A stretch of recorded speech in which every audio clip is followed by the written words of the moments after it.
Capítulo 1.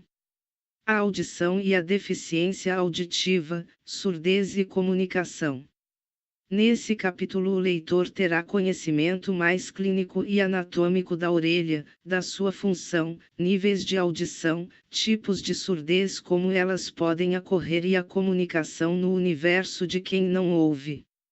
O som é uma onda mecânica produzida pela compressão e descompressão do ar, é captado por nossa orelha. O que não acontece no caso do surdo, a deficiência auditiva é diagnosticada através da diferença que existe devido ao desempenho do sujeito na sua habilidade normal para a detecção sonora, que nesse caso não ocorre. Conforme a Organização Mundial de Saúde, OMS, pelo menos 800 milhões de pessoas têm alguma perda auditiva no mundo. Hoje em dia cerca de 20 milhões de brasileiros têm diminuição de audição.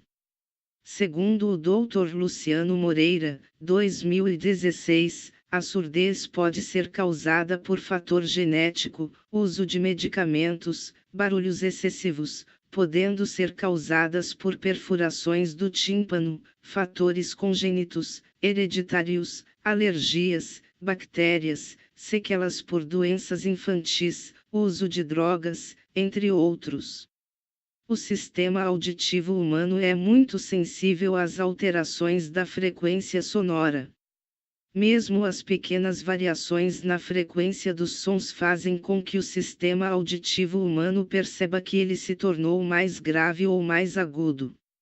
Os níveis de limiares utilizados para caracterizar os graus de severidade da deficiência auditiva são: item audição normal, limiares entre 0 e 24 dB nível de audição.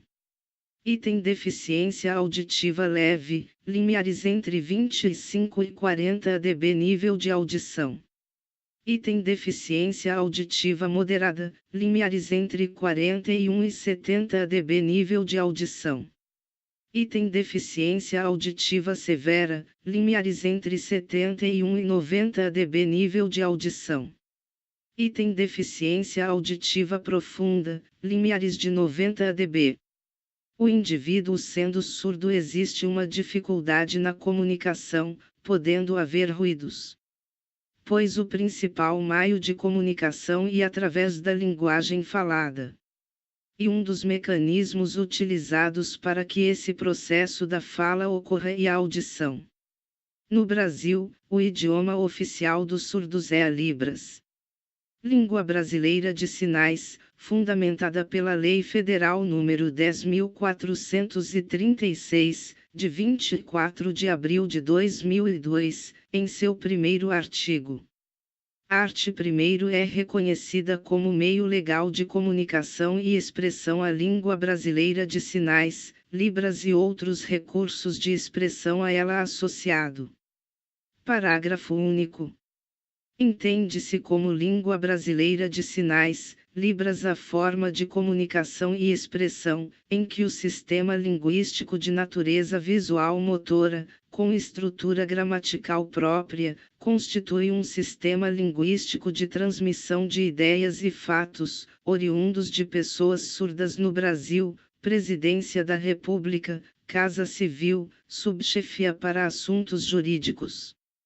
As línguas de sinais, LS, ao contrário do que muitos imaginam, não são simplesmente mímicas e gestos soltos, utilizados pelos surdos para facilitar a comunicação. São línguas com estruturas gramaticais próprias, assim como as outras línguas. Quadros, 1997. A língua de sinais é a língua materna do surdo e funciona como suporte do pensamento. Através dela ele pode se comunicar, sentir, planejar e aprender outras línguas. A Libras possui sua estrutura gramatical própria, findando assim todos os requisitos para a sua oficialização como língua. Ela pode variar seus sinais de acordo com as diferentes regiões de um mesmo país. Além disso, vale ressaltar que ela também não é universal. Libras é uma língua de modalidade gestual visual que utiliza, como canal ou meio de comunicação, movimentos gestuais e expressões faciais que são percebidos pela visão. Portanto, diferencia da língua portuguesa, uma língua de modalidade oral auditiva, que utiliza como canal ou meio de comunicação, sons articulados que são percebidos pelos ouvidos. Felipe, 2006, página 21.